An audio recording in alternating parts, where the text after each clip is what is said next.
buku Cepat Sembuh Ciko, tanamkan literasi kesehatan dalam kampanye pencegahan rabies melalui karya sastra tulisan oleh penulis Robertus Fahik. Kegiatan ini bertujuan untuk memupuk semangat membaca dan pemahaman pentingnya literasi bagi anak-anak yang merupakan generasi penerus bangsa. Berikut informasi selengkapnya untuk Anda. Kegiatan bedah buku Cepat Sembuh Ciko merupakan bentuk implementasi dalam meningkatkan minat baca dan literasi masyarakat Provinsi Nusa Tenggara Timur.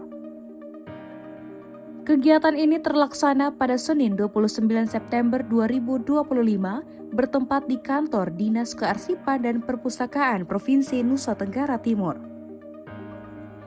Kegiatan bedah buku ini juga menghadirkan Kepala Balai Bahasa Provinsi Nusa Tenggara Timur bersama Kepala Dinas Kesehatan Kota Kupang sebagai pembedah dan Robertus Fahik sebagai penulis buku Cepat Sembuh Ciko.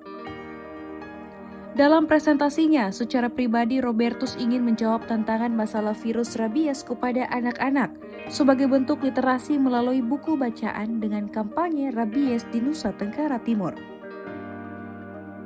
Jadi pesannya sesuai dengan tema perlindungan satwa liar, dan secara pribadi saya juga menitipkan pesan yang lain sebenarnya, literasi, bagaimana buku itu harus disadari sebagai sesuatu yang penting selain hal-hal yang lain dalam pendidikan. Jadi harapan saya buku-buku Cepat Sembuh Ciko atau buku-buku serupa itu harus dimanfaatkan secara maksimal, terutama di lingkungan sekolah.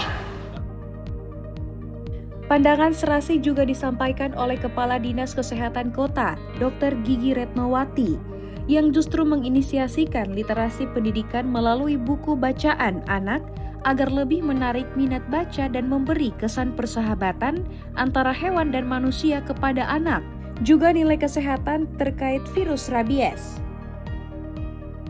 Awalnya itu kita yang manusia, kebetulan ada yang bersama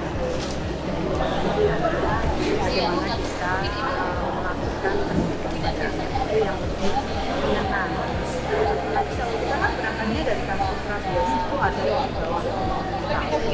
Bagaimana mereka memahami? Padahal kalau dia kucing, anjing kan ya, mereka itu senang dengan binatang-binatang.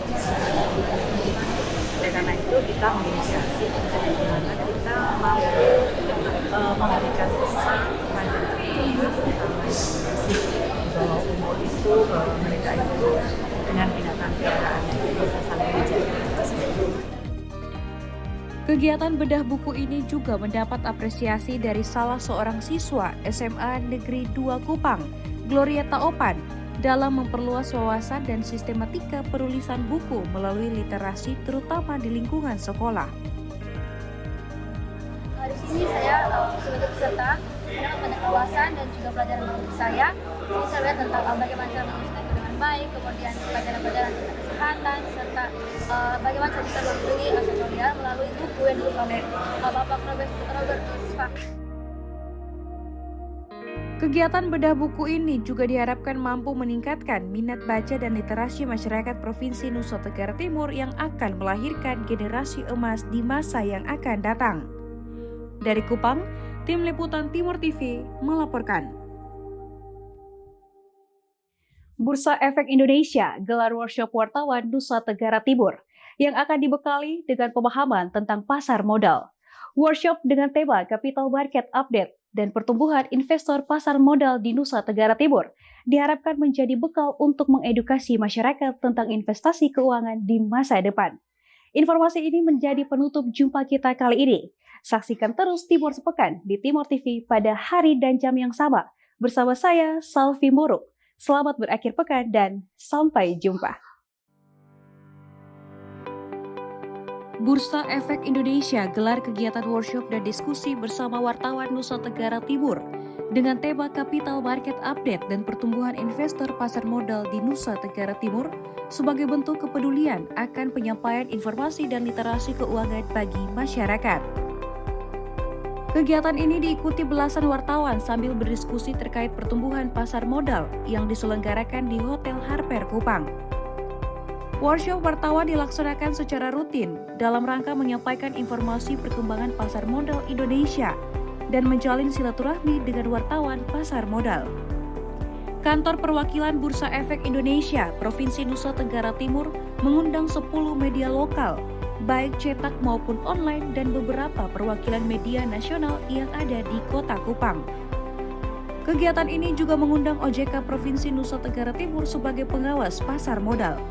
Hal ini disampaikan langsung oleh Kepala Kantor Perwakilan Bursa Efek Indonesia Nusa Tenggara Timur, Adevi Sabat Sofani. Hari ini kita sedang ada di acara workshop wartawan Nusa Tenggara Timur dengan tema Capital Market Update dan juga pertumbuhan investor di Nusa Tenggara Timur, pertumbuhan investor pasar modal lebih tepatnya. Kenapa kami membuat acara ini? Tujuannya adalah supaya ini adalah salah satu bentuk silaturahmi dan juga informasi buat teman-teman wartawan media di Nusa Tenggara Timur untuk menginformasikan pertumbuhan investor pasar modal yang ada di Nusa Tenggara Timur dan betapa agresifnya masyarakat kita terkait dengan investasi di pasar modal. Tentu saja.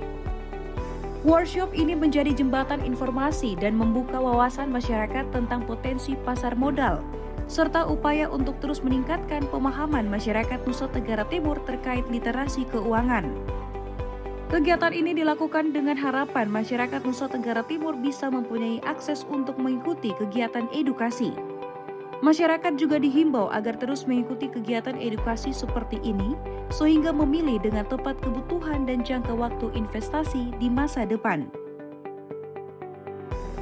Oke, baik. Harapan saya sebenarnya semua masyarakat bisa punya akses.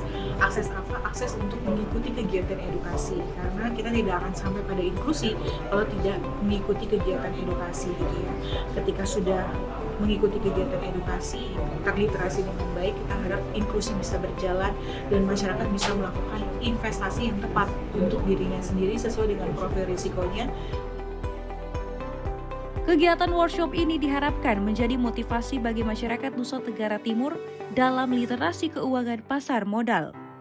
Mari bersama-sama kita dukung pertumbuhan investor pasar modal di Nusa Tenggara Timur, karena di setiap investasi ada harapan yang tumbuh. Dari Kupang, Tim Liputan Timur TV melaporkan.